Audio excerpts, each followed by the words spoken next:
This time I'm here in a 2006 Honda Accord, and the procedure that I'm going to show you applies to Honda Accords from 2003 to 2007. In this case, it's the 4-cylinder, the 2.4. So, what's happening with this car is the following. The problem is here in the switch.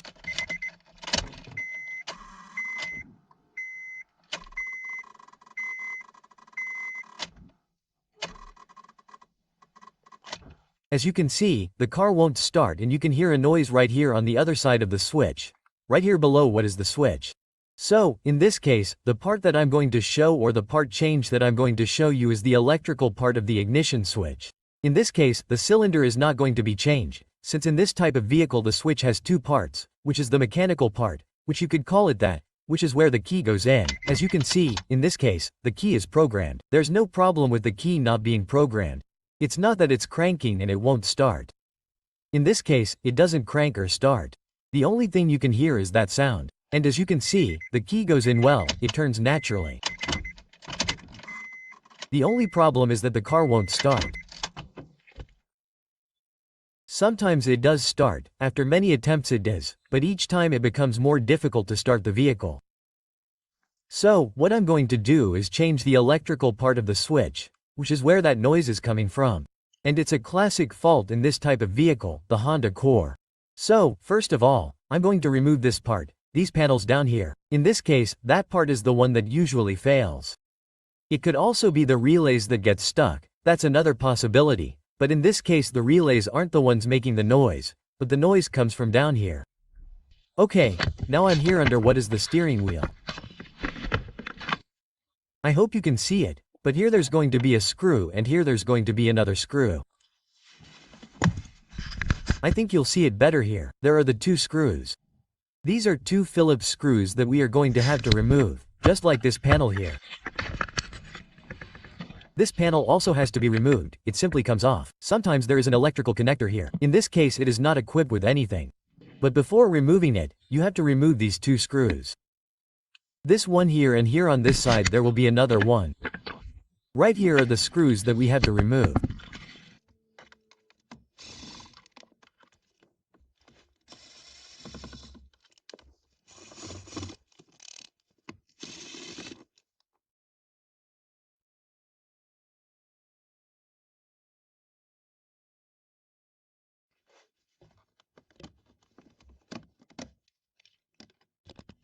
As you can see, here are the clips. This one, this one, this one, this one, the one here, the one here, and the one here.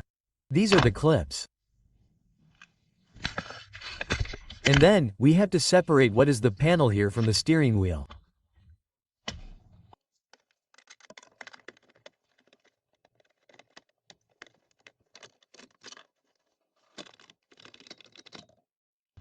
As you can see, here are the two screws. There is a third one, but in this case it didn't have it anymore. Since I had already fixed it, it was gone. But sometimes it will have another screw here. In this case it doesn't. But the fact is that this part has come down. Now we have access to the switch. And as we can see, this is the famous electrical part of the switch. As you can see, this is where the key goes in.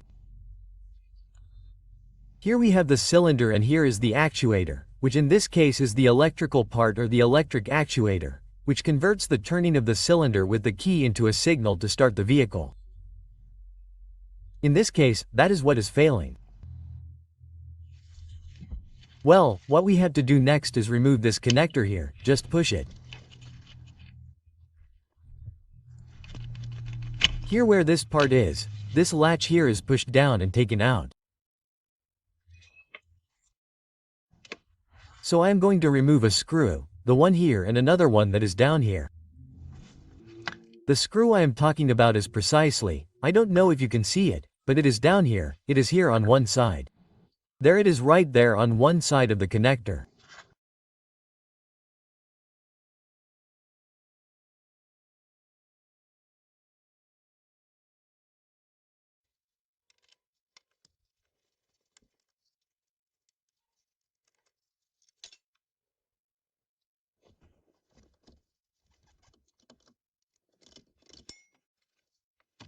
Here is the other screw.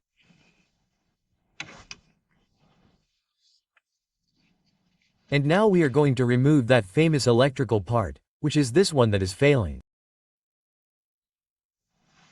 So, what we need to do next is get this part. You can get it online or at the dealership, and the best thing to do is get the original one so as not to fail. The good news is that you don't have to reprogram anything. You simply remove this part and put the other one in. As you can see, we're not removing the anti-theft device, nor the module, nor do we have to reprogram the key. In this case, we simply change this actuator.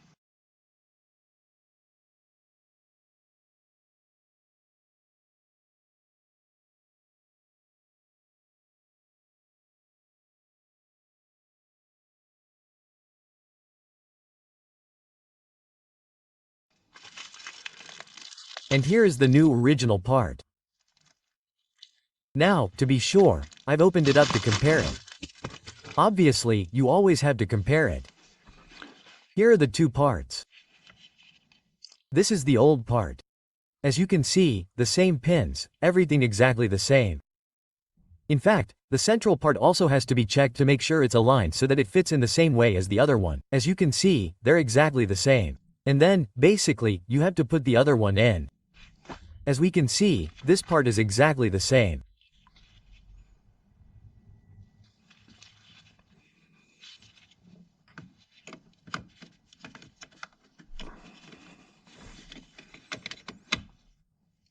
There it is.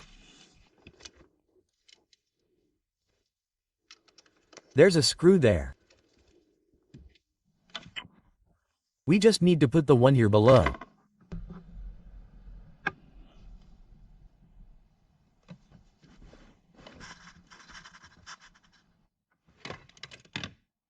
And there it is. Now I'm just going to put the connector in place.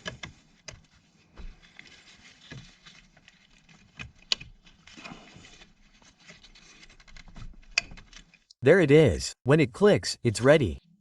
As you can see, the electrical part of the switch is ready.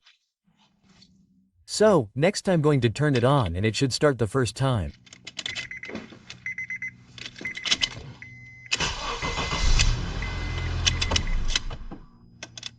Again.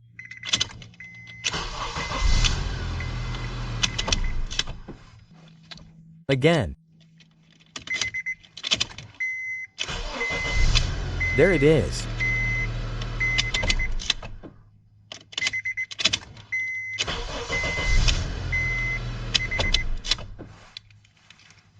As you can see there, it starts without any problems and without failing even once.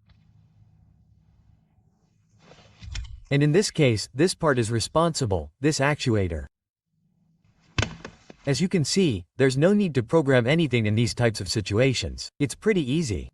So, what I'm going to do here is put the plastic panels back on, and that's basically it.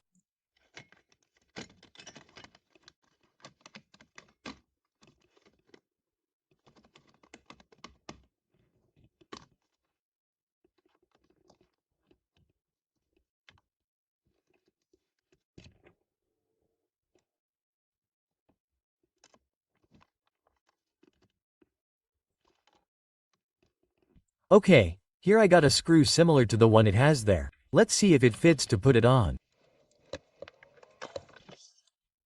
And yes, it was tight and everything, but it does fit.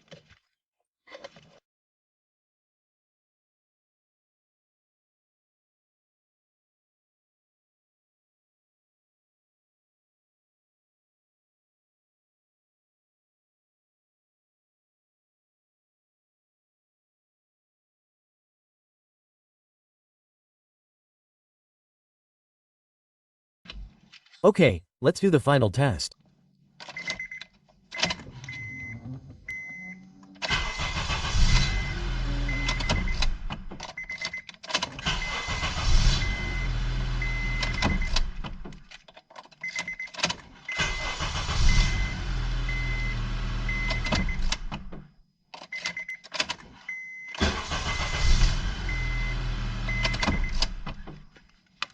Okay, as you can see, everything is ready here.